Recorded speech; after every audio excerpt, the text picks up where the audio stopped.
अस्सलाम वालेकुम, आप देख रहे हैं रिपोर्ट कार्ड। मैं हूं अलीना फारूक शेख। सुप्रीम कोर्ट की तरफ से 2 दिन पहले जो अपडेट आई, जिसमें सुप्रीम कोर्ट ने जो प्रोसीजर और प्रैक्टिस का बिल है उसके ऊपर हुक्म इम्तना जारी कर दिया था, हुक्म सानी, यानी उसको फ़िलहाल अमल दरामद से रोक दिया है। इसके बाद एक नई बहस छिड़ गई है और ख़ासकर जो पार्लियामेंटेरियंस हैं उनमें बड़ा गम और गुस्सा नज़र आता है इस सुप्रीम कोर्ट के कदम से मुतल्लिक।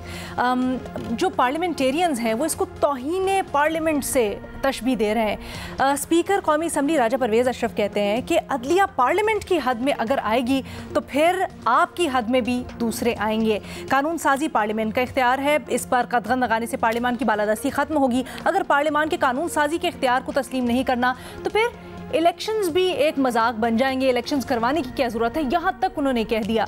अब पार्लियामेंटेरियंस इसको तसव्वुर कर रहे हैं कि शायद ये पार्लियामेंट के ऊपर हमला है और उनकी जो हुदूद हैं, उनका काम है, उसमें मुदाखलत है। इसके ऊपर अपने तज्ज़ियाकारों की आज हमने राय जाननी है, क्योंकि एक तरफ तो ये, दूसरी तरफ हमें वकला बरादरी इस मामले के ऊपर तकसीम नज़र आती है। आज पाकिस्तान सूबाई इस्लामाबाद बार काउंसिल्स, सुप्रीम कोर्ट और हाई कोर्ट जो बार एसोसिएशन है, उनका मुश्तरका एलामिया जारी हुआ है इजलास के बाद, जिसमें उन्होंने कल यौम स्याह मनाने का ऐलान कर दिया है और मुतालबा किया है सुप्रीम कोर्ट से कि ये जो प्रैक्टिस एंड प्रोसीजर बिल था, इसके ऊपर हुक्म इम्तना यानी जो स्टे ऑर्डर है उसको ख़त्म किया जाए। अगर नहीं किया तो फिर मुल्क गिर एहतजाज का उन्होंने इशारा भी दे दिया है। लेकिन दूसरी तरफ हमने देखा 2 रोज़ पहले एक राउंड टेबल कॉन्फ्रेंस हुई कुछ 51 वकला के दरमियान में, और उन्होंने ये जो बिल के ऊपर हुक्म इम्तना है इसकी उन्होंने हिमायत की और दीगर मामलात भी उन्होंने कहे। आज जो फंड्स देने का मामला है उसको मुस्तरद भी कर दिया पार्लियामेंट ने। अभी जो सारी की सारी सूरत हाल है इसको हमने डिस्कस करना है, और बुनियादी सवाल कुछ यूँ कि क्या ये जो सुप्रीम कोर्ट पर पार्लियामेंट की हुदूद में मुदाखलत का इतराज़ लगाया जा रहा है ये दुरुस्त है, हाँ या नहीं के ऑप्शंस हैं। हमें ज्वाइन कर रहे हैं सुहेल वड़ायत साहब, हफीज़ उल्ला न्याजी साहब आज हमारे साथ नहीं है, और कौन है जी, रीमा उमर साहब हैं हमारे साथ, इरशाद भट्टी साहब हैं और सलीम साफ़ी साहब भी हमें ज्वाइन किए हुए हैं। इरशाद भट्टी साहब, सबसे पहले आपकी राय जानना चाहूँगी। जिस तरह से मैंने बताया भी, राजा परवेज़ अशरफ साहब भी कह रहे हैं, नवीद कमर साहब ने भी कहा, और पार्लियामान में हमने दीगर तकारीर भी सुनी जिसमें इसको अच्छी तरह से रिसीव नहीं किया जा रहा कि एक बिल जो अभी कानून बना नहीं है उसके ऊपर एक्शन ले लिया गया और उसको रोक दिया गया। तो इसके ऊपर कहा जा रहा है ये पार्लियामेंट की हुदूद में दाखिल होने की कोशिश की जा रही है। आप क्या कहेंगे इसके ऊपर? मैडम शेख, अभी तक कोई किसी तरफ बात लगी नहीं, और राना सनाउल्लाह साहब ने फरमा दिया है कि जितना मर्जी है जोर लगा लें, इलेक्शन 14 मई को नहीं होंगे। और राना साहब ने फरमा दिया है कि अगर स्टेट बैंक के अफसरान ने 21 अरब दिए तो उनसे रिकवरी होगी। मैडम शेख, ये उल्टा मामला है। पार्लियामेंट का एक तरह से मार्शल लॉ लगा हुआ है मुल्क में, अधूरी पार्लियामेंट, और बकौल इनके जाली पार्लियामेंट, और बकौल इन दुनिया के अखलाकी बरतरी के बगैर पार्लियामेंट।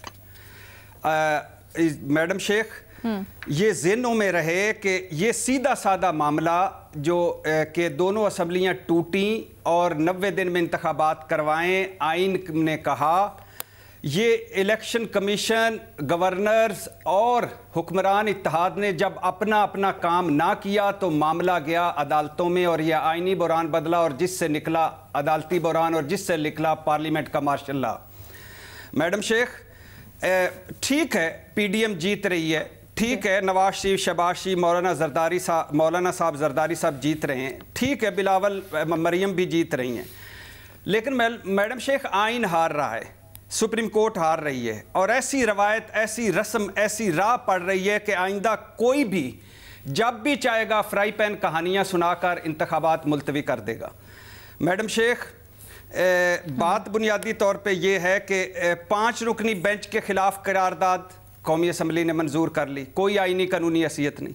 3 रुकनी बेंच फैसले के खिलाफ करारदाद पार्लियामेंट ने मंजूर कर दी, कोई आईनी कानूनी हैसियत नहीं। 21 अरब दें, मिफ्ता इस्माइल साहब कहते हैं जो हुकूमत 18 अरब का रोज़ाना सूद दे रही है उसके लिए 21 अरब देना कोई बड़ी बात नहीं थी, और इसके लिए पार्लियामेंट की मंजूरी नहीं लेने की कोई ज़रूरत नहीं थी। अच्छा, 21 अरब दे दें, सुप्रीम कोर्ट के खिलाफ करारदाद मंजूर। 8 रुकनी बेंच हुक्मनामे के खिलाफ करारदाद मंजूर। तमाम इलेक्शन एक ही वक्त करवाए जाएं, करारदाद मंजूर। चीफ जस्टिस के इख्तियारात, चलो ठीक है, उनको हक हासिल है, वो कानून साजी कर सकते हैं। सुप्रीम कोर्ट के फैसलों और अहकामात पर नज़र-ए-सानी बिल 2023 कौमी असम्बली से मंजूरी दे दी और आज फिर वफाकी काबीना ने पार्लियामेंट को भेज दिया मामला जो भेजे ही नहीं जाना चाहिए था। क्यों? मैडम शेख इलेक्शन सच कह रहे हैं मैडम शेख, इलेक्शन सर एक चीज फैक्ट क्लियर कर ले, ये जो इस तरह की सप्लीमेंट्री ग्रांट्स होती हैं ये पार्लियामेंट से मंजूरी ली जाती है सर। एक तो मैंने मिफ्ता इस्माइल का कहा है कि काबीना फैसला कर दे तो काफी है, उन्होंने कहा है कि लेकिन काबीना फैसला कर दे फिर उसकी भी बाद में वो बयान भी पूरा सुन ले उनका। उन्होंने कहा काबीना फैसला करके कर सकती है लेकिन end of the year, financial year के एंड पे मंजूरी पार्लियामेंट से लेना जरूरी होती है। सर आगे चलें। दूसरा आपसे मैं एक आखिर पे सवाल करूंगा, शायद मेरा इल्म इसमें कम हो, कि कभी ऐसा हुआ है कि सुप्रीम कोर्ट या किसी का हुक्म इलेक्शन कमीशन को पैसे वो चला जाए खजाना काबीना पार्लियामेंट और पार्लियामेंट नामंजूर कर दे? चल ये एंड पे पूछूंगा, मैं अपना कंक्लूड कर लूं। मैडम शेख, इलेक्शन वाकई मजाक बना दिया गया है और सिर्फ इलेक्शन नहीं बना दिया गया, आइन मजाक बना दिया गया है, जमहूरियत मजाक बना दी गई जो इनकी है, मैं तो नहीं मानता। सुप्रीम कोर्ट के फैसलों को मजाक बना दिया गया। और आज आखिरी बात मैडम शेख, ये आज जुल्फ़िकार अली भुट्टो होते तो वो कहते मेरा तो जुडिशल मर्डर हो गया था, ये आइन का मर्डर जो मेरी पार्टी कर रही है ये क्या कर रही है। अच्छा। आज मुफ्ती महमूद साहब होते, वो मौलाना फजलुर रहमान साहब से पूछते कि भाई मेरे बेटे, प्यारे बेटे, आप क्या कर रहे हो? मुस्लिम लीग तो वही कर रही है जो उनके बड़े नवाज शरीफ शहबाज शरीफ वही कर रहे हैं जो उनके बड़े ज़ियाउल हक कर रहे थे कि ये आइन क्या है, चंद सफ़ों का एक दस्तावेज है, मैं जब चाहूँ फाड़ के फेंक दूं। तो फेंक दें फाड़ के, सुप्रीम कोर्ट को फेंक दें फाड़ के, सारों को फेंक दें फाड़ के, एक करारदाद मंजूर करें कि आइन भी कोई नहीं है, सुप्रीम कोर्ट भी कोई नहीं है, जब हम चाहेंगे इलेक्शन करवाएंगे, खा वो 14 मई को हो, खा वो 8 अक्टूबर को हो, खा वो 5 साल बाद। ठीक है भट्टी साहब, हर्ज नहीं, मंजूर है। ठीक है भट्टी साहब, इस चीज़ के ऊपर जरा मैं आगे जाके मजीद भी तफसील में बात करती हूँ, लेकिन रीमा, ये जो भट्टी साहब ने अभी कहा है कि बिल्कुल ये जो एतराज़ लगाया जा रहा है गलत है, क्योंकि ये हमने एक दिन पहले भी सुना जब वो राउंड टेबल कॉन्फ्रेंस हुई, उसमें भी यही कहा गया कि ये कानून साजी जो की गई है इसके पीछे नीयत ख़राब है और नीयत एक्चुअली हुकूमत की, पार्लियामेंट की है कि इन्होंने भागना है इलेक्शन से। तो आप इसको किस तरह से देख रही हैं? जी शुक्रिया लीना, आपके सवाल का जवाब है जी बिल्कुल। हम साफ देख रहे हैं कि सुप्रीम कोर्ट पार्लियामेंट के जो डोमेन है, उनकी जो आईनी रोल है उसमें ट्रेसपास कर रही है। ठीक है। ये जो आपने जिस बिल की बात की, आप आइन को सिर्फ एक प्रोविजन को नहीं देख सकते, आपने पूरे आइन को देखना है। आइन के मुताबिक कानून साजी पार्लियामेंट का डोमेन है। आपने पार्लियामेंट इलेक्ट ही क्यों करनी है अगर आपने उनके कानून साजी का जो उनका इख्तियार है वो भी सुप्रीम कोर्ट को दे देना है? क्या पॉइंट है फिर उस जमहूरियत का, उन इलेक्शंस का, अगर पार्लियामेंट के पास कुछ पावर्स ही नहीं आपने रहने देनी? तो इसमें मुझे ताजाद नजर आता है। इलेक्शन बहुत जरूरी है, आइन में क्लियर है डिसोल्यूशन के 90 दिन तक इलेक्शंस होने चाहिए। ये भी वाज़ेह है कि हुकूमत इलेक्शन नहीं करवाना चाह रही, लेकिन इस वक्त जो मुल्क में कहानी चल रही है ये इसका एक हिस्सा है, ये पूरी कहानी नहीं है। इस मुल्क में एक और आईनी क्राइसिस भी चल रहा है जो सुप्रीम कोर्ट में है, जिसमें हमें नजर आ रहा है कि कुछ सुप्रीम कोर्ट के जजेस, उन्होंने भी आइन का मजाक बना दिया है। वो एक बिल जो है, जो अभी एक्ट भी नहीं बना, उसको उन्होंने एक एंटिसिपेटरी इंजंक्शन दे के उन्होंने एक तरह से सस्पेंड कर दिया है और उन्होंने कहा है कि हमने टेंटेटिव असेसमेंट की है, हमने पूरी तरह वो देखा भी नहीं है, लेकिन टेंटेटिव असेसमेंट हमें दिखाती है कि ये अदलिया की आज़ादी के खिलाफ है। ये बात बाद में क्यों नहीं हो सकती थी जब कानून साजी हो जाती और फिर सुप्रीम कोर्ट के पास वो एक्ट जाता, वो उसको रिव्यू कर सकते थे, लेकिन उन्होंने उसका इंतजार नहीं किया। क्यों? क्योंकि चीफ जस्टिस साहब चाहते हैं कि ये फैसला वो करें। वो अपने आप को सुप्रीम कोर्ट मानते हैं और माजरत के साथ वो अपने आप को पूरा लगता है आइन भी मानते हैं। भट्टी साहब जो बात कर रहे थे, अगेन कॉन्स्टिट्यूशन पूरी पढ़नी चाहिए। आर्टिकल 82(2) भी है, सब क्लॉज प्रोविजन 2 आइन में। वो कहती है कि अगर आपने इस तरह के अखराजात जो हैं वो फेडरल कंसोलिडेटेड फंड से लेने हैं, उसके लिए आपको पार्लियामेंट की ऑथराइजेशन लाजमी है और पार्लियामेंट अप्रूव भी कर सकती है और वो रिजेक्ट भी कर सकती है। तो सुप्रीम कोर्ट ये कैसे कह सकता है कि जो आप फैसला पहले ले लें और ये हमारी अदालत का जो हुक्म है वो आपको ये पाबंद करता है कि आप फैसला लें, फिर पार्लियामान के पास आप बाद में आप ये एक्स पोस्ट फैक्टो के काम करके ऑथराइजेशन बाद में ले लें। ये कैसे हो सकता है अलीना? इसकी कोई सेंस बनती है?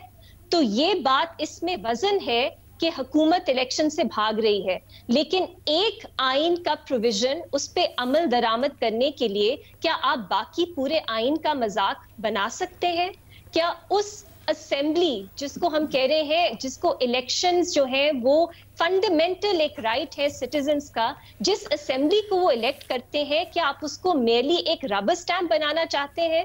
जो पावर ऑफ द पर्स जिसे कहते हैं कि पैसा अखराजात वो किस तरह स्पेंड होने, वो एक पार्लियामेंट खास तौर पे नेशनल असेंबली जो इलेक्ट होके आती है उसके बुनियादी हुकूक में से है कि वो फैसला करती है वो कैसे खर्च होगा। आपने वो भी उनसे ले लेना और कहना है कि एक्स पोस्ट फैक्टो आप कहें कि उन्होंने ऑथराइज कर दिया, आपने कानून साजी का हक भी उनसे ले लेना है, फिर आपने कहना है कि नहीं हम एंटिसिपेटरी इंजंक्शन दे देते हैं क्योंकि हम कहते हैं कि अदलिया की आजादी के खिलाफ है। तो अलीना फिर क्या पॉइंट है पार्लियामेंट का? ठीक है, रीमा आपने बड़ी खूबसूरती से समझा दिया जो बाद में अब चीज़ें, और ख़ास तौर पे अब जो हालिया ऑर्डर आया है उसको। लेकिन एक छोटा सा सवाल है, कानून साजी करती है पार्लियामेंट, लेकिन कोर्ट का काम, खासकर सुप्रीम कोर्ट का काम है जी लास्ट, क्योंकि वो गेट कीपर है, उसके ऊपर अमल दरामद करवाना कानून साजी के ऊपर। अब थोड़ा सा ये समझाएं कि अमल दरामद करने के लिए फिर क्या किया जाए, किस तरह से? अब वो एक चीज़ है, एक आइन की शिक है, उसके ऊपर अमल दरामद करवाना चाहते हैं, पार्लियामेंट उसके ऊपर आके उसके हायल हो जाती है रुकावट सामने, तो अब एग्जैक्टली क्या हो फिर? अलीना, अनफॉर्चुनेटली सुप्रीम कोर्ट जो है उसके पास एब्सोल्यूट पावर्स नहीं है। ठीक है, सुप्रीम कोर्ट जो अपना एक फैसला करती है उस पे अमल दरामद करने के लिए उसने आइन के अंदर ही रहना है, वरना उनके पास कंटेम्प्ट की पावर्स मौजूद है। इसीलिए अब मैं एक थोड़ी सी पॉलिटिकल बात करूंगी, क्योंकि आइन जो है वो सिर्फ एक लीगल नहीं, एक पॉलिटिकल डॉक्यूमेंट भी है कि इस वक्त जिस सिचुएशन में हम हैं उसमें अदलिया जो है वो डिवाइडेड है। अदलिया की जो अथॉरिटी है, जो एक यूनानिमस यूनाइटेड कोर्ट की होती है, उस तरह की अथॉरिटी हमें नजर नहीं आ रही। जिस तरह के कंट्रोवर्शियल फैसले अदलिया ने किए हैं उसने मजीद अदलिया को कंट्रोवर्शियल बना दिया है। तो अगर आप एक बिल्कुल आइडियल सिनारियो में देखें तो सुप्रीम कोर्ट के जो पावर्स है वो उस क्रेडिबिलिटी से आती हैं जो उनके फैसलों से, उनके रवैयों से उनके पास होती है। अगर सुप्रीम कोर्ट वो क्रेडिबिलिटी खो देती है आईनी तौर पे, तो कह सकते हैं कि उनका हर फैसला जो है उस पर अमल दरामद होना चाहिए, लेकिन पॉलिटिकल स्फेयर में वो उस तरह से इम्प्लीमेंट नहीं होता। और ये हम सिर्फ पाकिस्तान में नहीं, आप दीगर ममालिक से भी मिसालें देख सकते हैं जिसमें एक कॉम्प्रोमाइज सुप्रीम कोर्ट जिसकी उस तरह से क्रेडिबिलिटी नहीं है, उसके फैसले उस तरह की वो एक जो आप कह लें मॉरल अथॉरिटी रखते हैं वो नहीं रखते। चाहे आईनी तौर पे आप पाबंद हैं फॉलो करने के लिए, लेकिन वो नहीं करते। तो सुप्रीम कोर्ट को भी इंट्रोस्पेक्ट करना चाहिए। और कुछ सुप्रीम कोर्ट के जजेस हैं जो बार बार ये कह रहे हैं कि हम भी इंट्रोस्पेक्ट करें कि क्यों हमने ऐसे फैसले दिए जो दिखाते हैं। अच्छा, मैं आपसे थोड़ा सा आगे जाके मजीद समझना चाहूंगी, क्योंकि आपने कहा कॉम्प्रोमाइज सुप्रीम कोर्ट, लेकिन इस वक्त बिल्कुल ही दो धड़ों में डिवाइड हुआ है मामला। एक साइड कहती है कि जी जिनको हम सपोर्ट कर रहे हैं वो सच्चे, दूसरी साइड कॉम्प्रोमाइज्ड है। दूसरी साइड कहती है कि नहीं जी, हम जिनके खिलाफ एहतजाज करने वाले हैं कल वो सही कह रहे हैं। प्लीज मुख्तसर रखिएगा भट्टी साहब। जी, उन्होंने अभी एक पॉलिटिकल पॉइंट उठाया रीमा साहबा ने कि सुप्रीम कोर्ट डिवाइडेड है, क्रेडिबिलिटी खो दी है।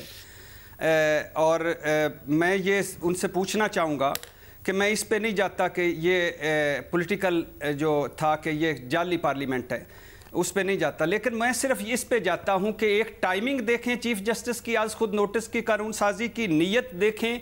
और दूसरी बात है, क्या पार्लियामेंट अधूरी नहीं है, डिवाइडेड नहीं है? मुल्क की सबसे बड़ी सियासी जमात बाहर है और आप अपनी मन मर्जी की ईवीएम, नैब और फिर चीफ जस्टिस की आज खुद कानून साजी कर रहे हैं और अपनी मन मर्जी के काम कर रहे हैं। क्या इसको क्रेडिबिलिटी मिलेगी? रीमा, आप जवाब देना चाहेंगी? अलीना, आईनी तौर पे ये पार्लियामेंट जो है ये जो भी कानून साजी करती है ये कानूनी तौर पे बिल्कुल जायज़ है, जो पार्टी इस वक्त पार्लियामेंट में नहीं है उसको पार्लियामेंट में होना चाहिए था। ये उस पार्टी के जो सपोर्टर्स हैं, जो वेल विशर्स हैं, वो भी ये कहते थे कि गलत फैसला था कि आपने पार्लियामेंट है जो आपको अथॉरिटी देता है, ऑपोजिशन का आपका एक बेहतरीन फोरम है, आपने वो छोड़ दिया। लेकिन कानूनी तौर पे, आईनी तौर पे इस पार्लियामेंट में कोई ऐसा इशू नहीं है कि वो कानून साजी जो कर रही है आप उसको कहें कि उसकी कोई लॉफुल अथॉरिटी नहीं है। पॉलिटिकली बेंचों के फैसले भी ठीक हैं और चीफ जस्टिस को इख्तियार हासिल है बेंच बनाने का। ये भट्टी साहब और यहाँ डिवाइडेड क्यों नहीं? अच्छा, बात सुन ले जी अलीना, इसीलिए मैंने डिफरेंशिएट किया कानूनी और आईनी पॉइंट को और एक पॉलिटिकल पॉइंट को। अगर आपने पॉलिटिकली एतराज उठाना है इस पार्लियामेंट पे, आप उठा सकते हैं, लेकिन अगर आपने लीगली एतराज उठाना है तो उनकी कानून साजी में कोई लीगल फ्लॉ उस तरह से नहीं है कि पार्लियामेंट अधूरी है और वो कानून साजी उस तरह से नहीं कर सकती। इस पार्लियामेंट से जो भी कानून पास होता है उसकी वही सैंक्टिटी है, उसकी वही फोर्स है जो बाकी जो एक फुल हाउस की होनी चाहिए। ठीक है, जब ऑपोजिशन भी आकर बैठी होती है। और वैसे भी एक पॉलिटिकल मूव था।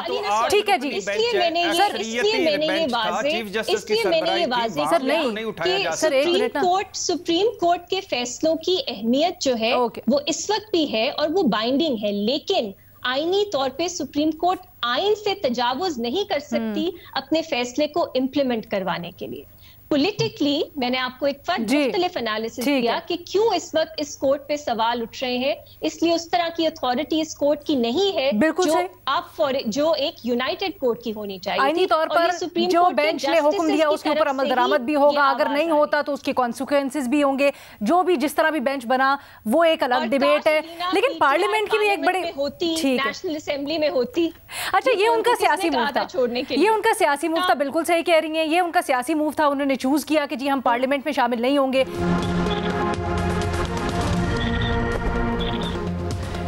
ब्रेक के बाद खुशामदीद। सलीम साहबी साहब, आप कहिएगा, ये जो बातें हो रही हैं और नवीद कमर साहब ने एक लफ्ज़ इस्तेमाल किया, इस्तलाह इस्तेमाल की, तौहीन पार्लियामेंट, और अगर तौहीन पार्लियामेंट हुई तो फिर हमें भी जवाब देना आता है। सर, आप क्या समझ रहे हैं, ये पार्लियामान की हुदूद में मुदाखलत का इल्ज़ाम दुरुस्त है और क्या जवाब आ सकता है? तौहीन अदालत की जो इस्तेलाह इस्तेमाल की है, खास तौर पे ये तौहीन पार्लियामान। नहीं, देखिए यहाँ पे हाई मॉरल ग्राउंड पे तो इस वक्त कोई नहीं है, लेकिन जब आईन की बात की जाती है तो आईन में जिस तरह का सुप्रीम कोर्ट की तशरीह का इख्तियार वाज़ेह है, इसी तरह कानून साजी वो पार्लियामेंट का इख्तियार है। और आप अगर पार्लियामेंट के कानून साजी को उसके मुंह पे दे मारते हैं तो आप उसको तौहीन कहे या तजहीर कहे या जो कुछ भी कहे। दूसरी बात, ये इससे पहले जो बहस हो रही थी, अब देखिए कि ये खुद आप अगर जस्टिस अता साहब के फैसले को पढ़े और इसी तरह कई दीगर मौजूद जज साहिबान ने भी ये बात कही है और खुद ये उनके रवैये से भी जाहिर होता है कि बाकी कुछ इदारे ऐसे होते हैं, मसलन ताकत वाले और बंदूक वाले के लिए शायद हाई मॉरल ग्राउंड की जरूरत नहीं होती, लेकिन उन्होंने ये कहा है अपने फैसलों में कि सुप्रीम कोर्ट या अदालतें चलती हैं हाई मॉरल ग्राउंड की बुनियाद पे, उनको डिस्प्यूटेड नहीं होना चाहिए। पार्लियामेंट हमेशा डिवाइड भी होते हैं, डिस्प्यूटेड भी होते हैं, यहाँ पर डिस्प्यूटेड भी होती है, डिवाइडेड भी होती है, लेकिन सुप्रीम कोर्ट और अदालतों का ये इस तरीके से डिवीजन कभी नहीं आता। अब ये भी है कि 4 जजेस कहें जिनकी इक्वल हैसियत है कि ये काम गलत है, और दूसरी तरफ आप कहें कि नहीं, एक बंदा कहे या चंद बंदे कहे कि ये काम ठीक है। अब भट्टी साहब ने बात की उनकी पार्लियामेंट से निकलने की, तो पार्लियामेंट से वो खुद निकले हैं, और वो भी अहमदुल्लाह साहब जो कि उमर अता बंदियाल साहब की तरह उनकी भी हैसियत है और उनकी तरह मौजूद है, वो कहते हैं कि इन्होंने मजाक बनाया हुआ है। एक दिन अदालत में जाते हैं कि जी हमारे इस्तीफे मंजूर करो, दूसरे दिन अदालत में आते हैं कि जी हमारे इस्तीफे वापस कर दो। तो ये फर्क भी मौजूद नजर रखना चाहिए। दूसरी बात ये कि वहाँ पे आप अगर कुछ जजेस को बेंचेस से बाहर रख रहे हैं तो वो अपनी मर्जी से बाहर नहीं रह रहे हैं, बल्कि आप उनको बाहर रख रहे हैं। फिर तीसरी बात आप देखें कि इधर लोगों के आप किसी को गलत सजाए मौत हुई है, उसका केस पेंडिंग पड़ा है। मसलन मैं आपको एक मिसाल देता हूँ DRT की। एक मिनट, मैं सही तरह सुन नहीं पाई, आपने क्या ये कहा है कि PTI वाले अपनी मर्जी से बाहर नहीं रह रहे, उनको रख रहे हैं बाहर?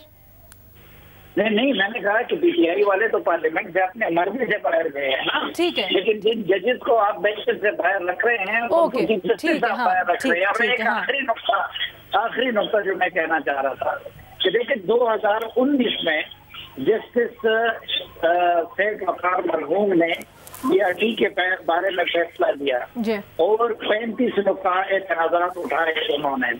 उसके खिलाफ 2021 में सुप्रीम कोर्ट ने अता बंदियाल साहब की क़यादत में एक बेंच में 2 साल से ज्यादा हो गए, उसकी एक समाअत नहीं हुई। इसी तरह जो है कासिम सूरी की एक समाअत नहीं होती, यानी सियासी चीजों की भी। और इधर जो है आप ये कर रहे हैं कि बस रोजाना की बुनियाद पे समाअत हो रही है और खुद सो मोटो नोटिस लिए जा रहे हैं।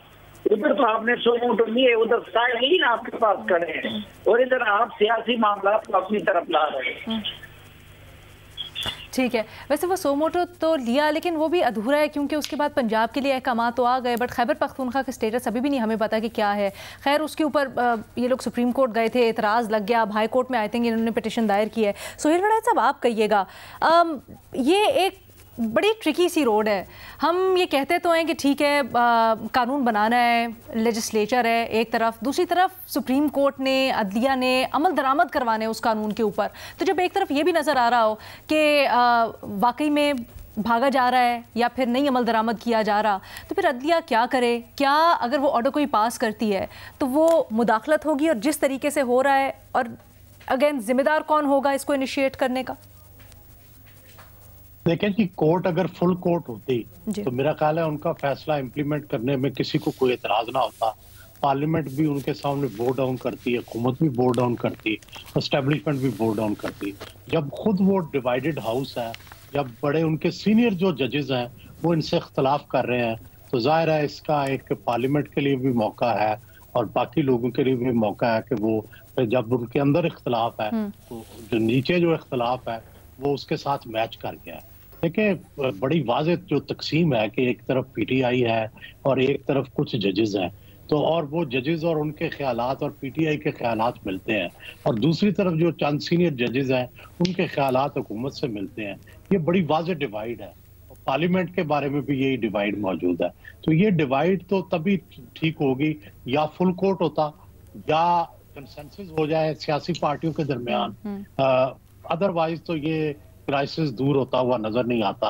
ये क्राइसिस बढ़ता रहेगा और इससे मामलात और खराब होंगे, ना इलेक्शन करीब आएंगे, ना सुप्रीम कोर्ट का जो फैसला है वो इम्प्लीमेंट होगा, और ना हुकूमत की जो रिट है वो कायम हो सके। बट सर एक एलामिया मेरे हाथ में, ये कल और परसों एक राउंड टेबल कॉन्फ्रेंस हुई है, उसमें कहा गया है कि हुकूमत ने जो कानून साजी की है वो उनकी नीयत ख़राब है और उन्होंने इलेक्शन से भागने के लिए वो इम्प्लाइज से बेसिकली ये करना चाह रहे कि उन्होंने सुप्रीम कोर्ट की जो मामलात हैं उस अंदरूनी मामलात के अंदर मुदाखलत की है।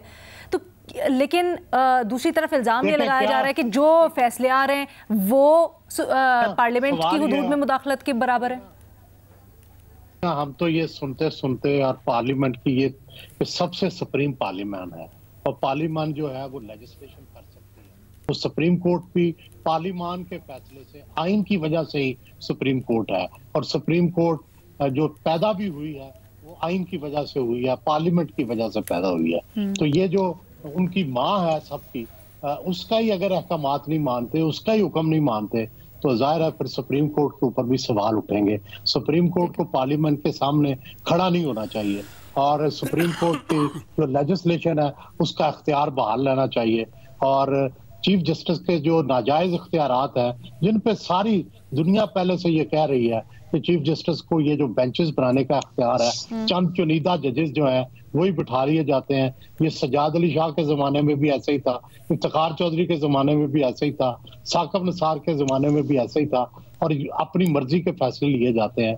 ये अब रस्म और रवायत जो है ये खत्म होनी चाहिए, और सुप्रीम कोर्ट को बल्कि तमाम फैसले जो है वो फुल कोर्ट में करने चाहिए। सुप्रीम कोर्ट के बेंचेस बनने ही नहीं चाहिए। अमेरिका में जो सुप्रीम कोर्ट है उसमें सारे जजेस इकट्ठे बैठ के फैसला करते हैं और वही कानून होता है, और यही बेहतरीन। इसके ऊपर मैं चाहूँगी जरा एक छोटी सी ब्रेक है। ये जो आप कह रहे हैं तमाम फैसले, लेकिन सर हर फैसला तो इतना बड़ा या उसकी जो इम्प्लिकेशंस होती हैं वो इतनी ज़्यादा नहीं होती ना कि तमाम जजेस का कलेक्टिव विजडम कर लिया जाए। इसके ऊपर ज़रा हम कानूनी राय भी लेंगे, जो आपने अमेरिका की मिसाल भी शेयर की है और फिर आप तजवीज़ भी दे रहे हैं, और मज़ीद सियासी फ्रंट के ऊपर क्या मामला हैं और आगे किस तरह से चलेंगे। एक ब्रेक के बाद जी।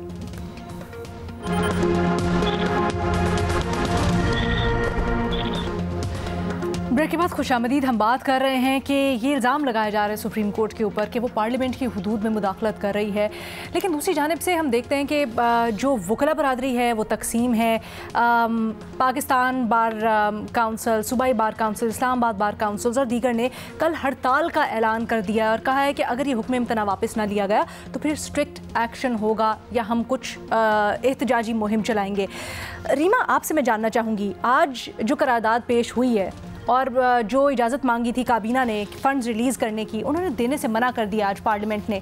अब आप आगे क्या एक्सपेक्ट कर रही हैं? एक तरफ हम ये देख रहे हैं कि एहतजाज की कॉल दे दी है, दूसरी तरफ पार्लियामेंट ने भी मना कर दिया है। इसके कॉन्सिक्वेंसेस क्या हो सकते हैं? अलीना, मैं प्रिडिक्ट नहीं कर सकती। हम बहुत अनसर्टेन टाइम्स में है, चाहे वो इलेक्शन का मामला हो सकती है ना रीमा, चाहे वो सुप्रीम कोर्ट का मामला हो। मेरे लिए तारीख से सीखना ज़्यादा ज़रूरी है, तो मैं तारीख का हवाला दे सकती हूँ। मेरा ख्याल है पाकिस्तान में हम एक एनालिटिकली एक बहुत बड़ी गलती करते हैं कि जो भी आईनी मामला चल रहे होते हैं हम उनको बहुत शॉर्ट साइटेड तरह से देखते हैं कि आज का जो मसला है उसमें जो हम एक आउटकम चाहते हैं, हम चाहते हैं कि आइन को उस तरह से ही तोड़ मरोड़ के इंटरप्रेट किया जाए, इम्प्लीमेंट करवाया जाए। फिर कुछ साल बाद हमें नजर आता है कि वो हमारी गलती थी। मैं मिसाल देती हूँ, जब चीफ जस्टिस इफ्तिखार चौधरी थे, उन्होंने बहुत से ऐसे फैसले किए, इस तरह की जूरिस्प्रूडेंस रखी जो अब भी हम पछता रहे हैं, अब भी हमें प्रॉब्लम्स फेस करने पड़ रहे हैं, क्योंकि उन्होंने पार्लियामेंट के डोमेन में, एग्जीक्यूटिव के डोमेन में बहुत हद तक इंटरफेरेंस की। अब उन्हीं फैसलों को बेसिस बना के मजीद इंटरफेरेंस की जा रही है आज की जो चीफ जस्टिस बंदयाल है उनकी कोर्ट की तरफ से। उस वक्त सुप्रीम कोर्ट जो थी वो एक तरह से यूनाइटेड थी, बार भी सुप्रीम कोर्ट के साथ थी तकरीबन उनकी टेन्योर के एंड तक। तो शायद वो लॉयर्स मूवमेंट के बाद एक मोमेंटम था, उसके बाद एक डिक्टेटर से लड़के चीफ जस्टिस इफ्तिखार चौधरी आए थे, तो शायद उस वक्त वो फैसले कर सकते थे। आज वो ना मोमेंटम है, ना उस तरह से यूनिटी है बार में, ना उस तरह से यूनिटी है बेंच में। तो अगर आज हम एक्सपेक्ट करते हैं कि उस तरह की जूरिस्प्रूडेंस जो है वो इम्प्लीमेंट की जाएगी, उसको उस तरह रिस्पेक्ट किया जाएगा, तो मेरा ख्याल है ये मुमकिन नहीं है। लेकिन जो लेसन हमें तारीख सिखाती है वो ये है कि हम शॉर्ट टर्म आउटकम्स के लिए आइन को तोड़े मरोड़े नहीं। जो हमारे पास एक पार्लियामेंट का डोमेन है उसको रिस्पेक्ट करना चाहिए, जो सुप्रीम कोर्ट का डोमेन है उसको रिस्पेक्ट करना चाहिए। और अगर सुप्रीम कोर्ट कुछ फैसले करती है, अलीना, ये पॉसिबल है, ये भी एक्सेप्ट कर ले कि हर फैसला इम्प्लीमेंट नहीं हो सकता, ये भी एक इशू है। इसीलिए कंटेम्प्ट की पावर्स दी गई है सुप्रीम कोर्ट को, क्योंकि ये समझा गया है कि सुप्रीम कोर्ट जो भी फैसला करती है हमेशा पॉसिबल नहीं होता वो इम्प्लीमेंट होगा। वो बाकी जो आईनी प्रोविजंस है उनकी ट्रेसपास करके, उनको वायलेट करके अपने फैसले इम्प्लीमेंट नहीं करवा सकती। लेकिन फिर रीमा उसके कॉन्सिक्वेंसेस है ना, जैसे आपने खुद ही कहा, पॉलिटिकल कॉस्ट है, पॉलिटिकल कॉस्ट है, कंटेम्प्ट की कॉस्ट है।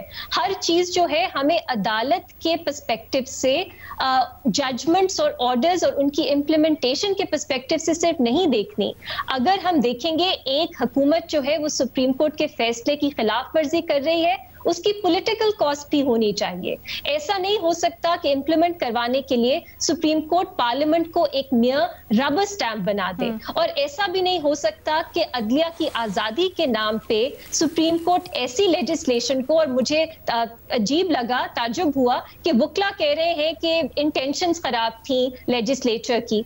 हमारा एक ये अलीना पूरी दुनिया में एक प्रिंसिपल है, पाकिस्तान में भी है हमारी जजमेंट्स में, कि मैलिस एट्रीब्यूट नहीं किया जा सकता लेजिस्लेचर को जब वो कानून साजी करती है। तो ये कौन वुकला है जो कह रहे हैं कि मैलिशियस जो है लेजिस्लेशन तो अलीना कंक्लूड कर लूं प्लीज, जल्दी से मुख्तसर रख रही हूँ, मैं कंक्लूड कर लूं बात कि इसलिए मेरी नजर में बहुत अहम है कि हम सुप्रीम कोर्ट के डोमेन को और पार्लियामेंट के डोमेन को अलग अलग रखें, और शॉर्ट टर्म आउटकम्स के लिए हम हमारा पूरा आईनी स्ट्रक्चर जो है उसको तबाह ना करते हैं।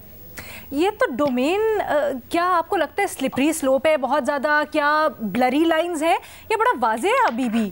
क्योंकि देखिए, जिस तरह मैंने अभी सोहेल साहब से भी पूछा, आपसे भी इसी तरह से पूछा कि एक का काम है कानून बनाना, एक का काम है उसके ऊपर अमल दरामद करवाना। अब लेट्स से 90 दिन में इंतखाबात होने, ये शिक आइन में डाली गई लेजिस्लेचर की तरफ से, उसके ऊपर अब अमल दरामद कर रही है supreme court. It's as simple as that, अपनी अपनी हुदूद में।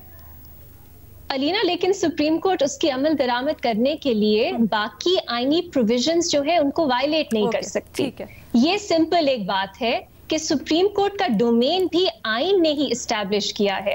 ये तो बहुत ही एक इलॉजिकल बात हो जाएगी, अनकॉन्स्टिट्यूशनल बात हो जाएगी कि आप कहेंगे कि नहीं, एक आइन का जो प्रोविजन है वो सुप्रीम है, उस पे इम्प्लीमेंट करवाने के लिए सुप्रीम कोर्ट बाकी आईनी प्रोविजंस को वायलेट कर सकती है। ये कहाँ सेंस बनाती है बात। इसीलिए जब इम्प्लीमेंटेशन की बात आती है, कंटेम्प्ट की पावर्स मौजूद है।